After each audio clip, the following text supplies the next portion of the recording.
ચોમાસાની સિઝન તો જતી રહી, પરંતુ વડોદરા શહેરમાં હજુ પણ અનેક રોડ રસ્તા બિસ્માર હાલતમાં છે। ક્યાંક રોડ પર ખાડા તો ક્યાંક ખુલ્લી ગટરો છે, જેને લઈને સ્થાનિકો તરફથી અનેક વખત ફરિયાદ કરવામાં આવી છે। ત્યારે શહેરમાં કોન્ટ્રાક્ટરો બેફામ બન્યા હોય તેવું લાગી રહ્યું છે। મુખ્યમંત્રીએ જે 122 કરોડના રોડના કામોનું ખાતમુહૂર્ત કર્યું હતું, તે કામો પણ આ કોન્ટ્રાક્ટરે અભેરાયે ચડાવી દીધા છે। સૌરભ બિલ્ડર્સ અને ગાયત્રી કન્સ્ટ્રક્શને એક પણ રોડનું કામ શરૂ કરવાની તસ્દી લીધી નથી। છાણી, ગૌરવપથ સહિતના વિસ્તારોમાં રસ્તાનું વર્ષોથી ટલ્લે ચડાવી દેવામાં આવ્યું છે કામ, અને અધિકારીઓ પણ કોન્ટ્રાક્ટરનો માત્ર નોટિસ આપી સંતોષ માની રહ્યા છે। ત્યારે આવી એજન્સીઓને બ્લેકલિસ્ટ કરવા સ્થાનિકો માંગ કરી રહ્યા છે। જે વરસાદી ગટરની મોટી મોટી કુંડી કરી છે, બધી ખુલ્લી છે આખી, એટલે ગાય તો પડી જ જાય છે। ગાયો તો અહીં ચરતી હોય તો પણ છોકરાઓનો અમારા ગેટની બહાર રમવા નથી મોકલાતા, સાયકલો ચલાવવા નથી મોકલાતા, કશું જ નહીં, અંદર રાખવા પડે છે છોકરાઓને। આ બધા કામો જો વ્યવસ્થિત ટાઈમલાઈન પ્રમાણે પૂર્ણ થાય તો બધાની અગવડતા દૂર થાય અને એનો નિકાલ આવે। એટલે દરેક વ્યક્તિ માટે, જે કોન્ટ્રાક્ટર હોય કે જે પણ હોય, એના માટે એક ટાઈમલાઈન સેટ કરવી પડે કે આટલા સમયમાં આ પૂર્ણ થઈ જવું જોઈએ, જેથી લોકોને અગવડતા ના થાય। અધિકારીને જ્યારે કામનું સ્ટેટસ પૂછીએ તો એવું કહે કે ભાઈ કોન્ટ્રાક્ટર ફોન જ નથી ઉઠાવતા, નોટિસ આપે એનો જવાબ નથી આવતો। એનો મતલબ એવું થયો કે કોન્ટ્રાક્ટર અધિકારીઓ કે સત્તા પક્ષ હોય એના ઉપર ભારે છે।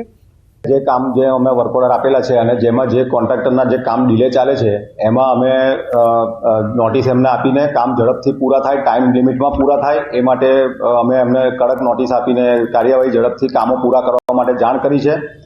અત્યાર સુધી લોકો એવું સાંભળતા હતા કે વડોદરા શહેરમાં અધિકારી રાજ ચાલી રહ્યું છે, પરંતુ હવે પરિસ્થિતિ એવી છે કે અધિકારી રાજ નહીં પરંતુ કોન્ટ્રાક્ટર રાજ ચાલી રહ્યું છે, અને અધિકારીઓ જે છે તે પોતાની જાતને કોન્ટ્રાક્ટરો સામે લાચાર મહેસૂસ કરી રહ્યા છે। કારણ કે વડોદરા શહેરમાં કોન્ટ્રાક્ટરો એ હદે બેફામ બન્યા છે કે તેઓ સત્તા પક્ષનું કે પછી કોર્પોરેશનનું કંઈ પણ સાંભળવા માટે તૈયાર નથી। ખાસ કરીને વાત કરીએ તો સૌરભ બિલ્ડર્સ અને ગાયત્રી કન્સ્ટ્રક્શન છે, તેમને ઉત્તર ઝોન અને પૂર્વ ઝોનના રોડ બનાવવાનો વાર્ષિક ઇજારો જે છે તે આપવામાં આવ્યો હતો, પરંતુ સમય મર્યાદા પૂરી થઈ ગઈ છતાં જે આ કોન્ટ્રાક્ટરો છે તેમને પોતાનું કામ પૂરું કર્યું નથી। બીજી મહત્વપૂર્ણ અને ખાસ વાત એ છે કે કોર્પોરેશન દ્વારા વારંવાર આ કોન્ટ્રાક્ટરોનો સંપર્ક કરવામાં આવ્યો, પરંતુ કોન્ટ્રાક્ટરો જે છે તે કોર્પોરેશનના અધિકારીઓ સાથે વાત કરવા સુદ્ધા તૈયાર નથી। ત્યારે કોર્પોરેશન દ્વારા આ જે બંને કોન્ટ્રાક્ટર છે તેમને નોટિસ આપવામાં આવી છે અને તેમને બ્લેકલિસ્ટ કેમ નહીં કરવા તે અંગેનો ખુલાસો જે છે તે પૂછવામાં આવ્યો છે। ત્યારે આ કોન્ટ્રાક્ટરો એટલા બેખોફ છે કે તેમના દ્વારા કોર્પોરેશનની નોટિસનો જવાબ પણ જે છે તે આપવામાં નથી આવ્યો। એટલે ટૂંકમાં કહીએ તો અધિકારીઓ જ્યારે કોન્ટ્રાક્ટરોને છાવર્યા ત્યારે આ પ્રકારની પરિસ્થિતિ થઈ। કારણ કે જો અધિકારીઓએ કોન્ટ્રાક્ટરો પર પહેલેથી પકડ રાખી હોત તો આ હદે કોન્ટ્રાક્ટરો જે છે તે બેફામ ન બન્યા હોત, પરંતુ હવે કોન્ટ્રાક્ટરોના પાપે અને અધિકારીઓએ કરેલી ભૂલના પાપે જે વડોદરાવાસીઓ જે છે તેઓ વિકાસના કામોથી વંચિત થઈ રહ્યા છે, અને રોડ રસ્તાના ઠેકાણા ન હોવાના કારણે લોકો હેરાન પરેશાન થઈ રહ્યા છે। હાર્દિક દીક્ષિત, ન્યૂઝ 18 ગુજરાતી, વડોદરા। સમાચારોમાં અત્યારે બસ આટલું જ। આપ જોતા રહો ન્યૂઝ 18 ગુજરાતી।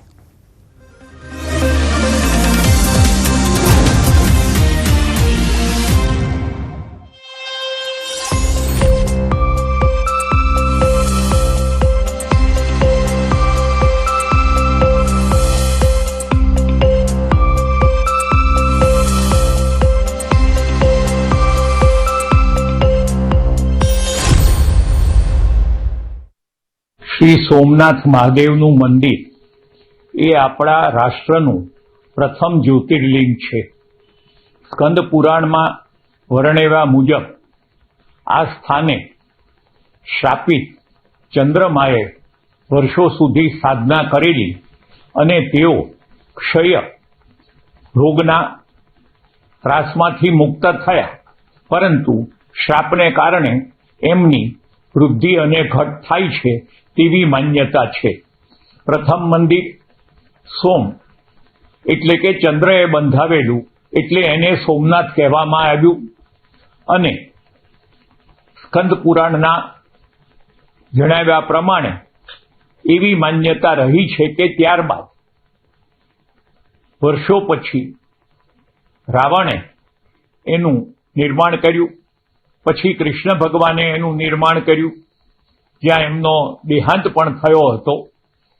અને કાળક્રમે આપણે જો જોઈએ તો 8મી સદીથી 11મી સદી સુધી સોમનાથ મહાદેવના દર્શને સમગ્ર દેશમાંથી લોકો આવતા હતા.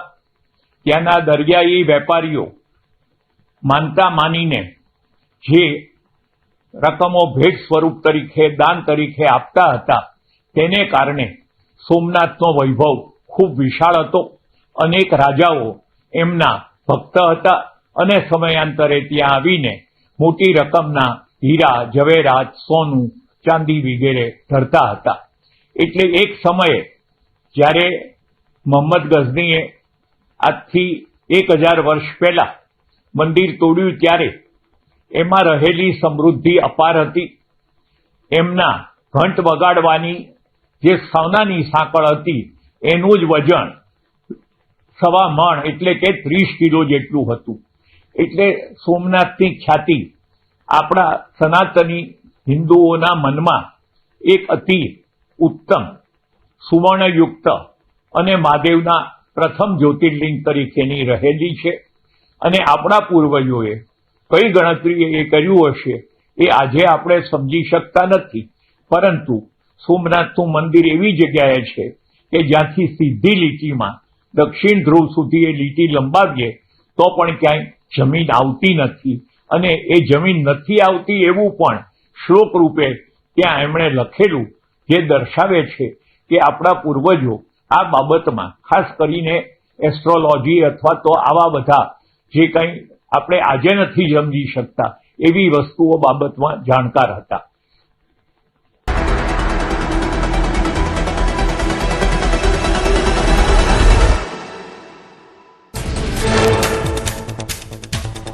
રાજ્યમાં ઉત્તર પૂર્વના પવન ફૂંકાતા ઠંડીનું પ્રમાણ વધ્યું. ઠંડા અને સૂકા પવન ફૂંકાતા ઠંડીનો ચમકારો જોવા મળ્યો. આગામી 48 કલાકમાં 2 થી 3 ડિગ્રી તાપમાન વધશે. 2 દિવસ બાદ ફરી પવનની દિશા બદલાતા તાપમાન 2 થી 3 ડિગ્રી ઘટશે. અમદાવાદ શહેરમાં ઠંડી સાથે હવા પ્રદૂષિત બની. વહેલી સવારે ધુમ્મસની ચાદર છવાઈ. અમદાવાદનો AQI પણ 250 ને પાર પહોંચ્યો. ઠંડીના ચમકારા સાથે હવા પ્રદૂષિત થઈ. રાજ્યમાં 24 કલાક બાદ ઠંડીનું જોર ઘટશે. કેટલાક વિસ્તારમાં 24 કલાક બાદ પવનની દિશા બદલાતા 2 થી 3 ડિગ્રી વધશે તાપમાન. નલિયામાં ઠંડીનો પારો 3.8 ડિગ્રી નોંધાયો, જ્યારે અમદાવાદમાં તાપમાનનો પારો ગગડીને 12 ડિગ્રીએ પહોંચ્યો. નલિયામાં કાતિલ ઠંડીનો કહર. સિઝનમાં પ્રથમવાર નલિયામાં ઠંડીનો પારો 3.8 ડિગ્રી નોંધાયો. શીતલહેરના કારણે અનેક વિસ્તારમાં બરફની ચાદર છવાઈ. નખત્રાણાના રણકાંથી વિસ્તારમાં બરફની ચાદર જોવા મળી. તમિલનાડુના ચેન્નઈ, ચેંગલપટ્ટુ, કાંચીપુરમ, કડ્ડુલોર સહિતના વિસ્તારોમાં વરસાદની આગાહી. ભારતીય હવામાન વિભાગે વ્યક્ત કરી શક્યતા. માછીમારો અને પ્રવાસીઓને હવામાન વિભાગની આગાહી પર નજર રાખવા અપીલ કરી. હિલ સ્ટેશન માઉન્ટ આબુમાં ઠંડીએ હાજા ગગડાવ્યા. તાપમાનનો પારો સતત ગગડતા સહેલાણીઓએ માણ્યો ગડગડતી ઠંડીનો આનંદ. લઘુત્તમ તાપમાન 0 ડિગ્રીથી નીચે પહોંચી જતા મેદાન, વાહનો, રસ્તા પર બરફની ચાદર પથરાઈ. માઉન્ટ આબુમાં હાડ થીજવતી ઠંડી સાથે ગાઢ ધુમ્મસનો કહેર. વાહન ચાલકોને ભોગવવી પડી હાલાકી. સનસેટ પોઈન્ટ અને હનીમૂન પોઈન્ટ શૂટિંગ પોઈન્ટ પર પ્રવાસીઓનો ધસારો જોવા મળ્યો. ઉત્તર ભારતના રાજ્યોમાં કાતિલ ઠંડીએ ધ્રુજાવ્યા. જમ્મુ કાશ્મીરમાં દાલ તળાવ સહિતના જળાશયો થીજી ગયા. દિલ્હી અને ઉત્તર પ્રદેશમાં પણ ઠંડીનો પારો વધુ ગગડ્યો.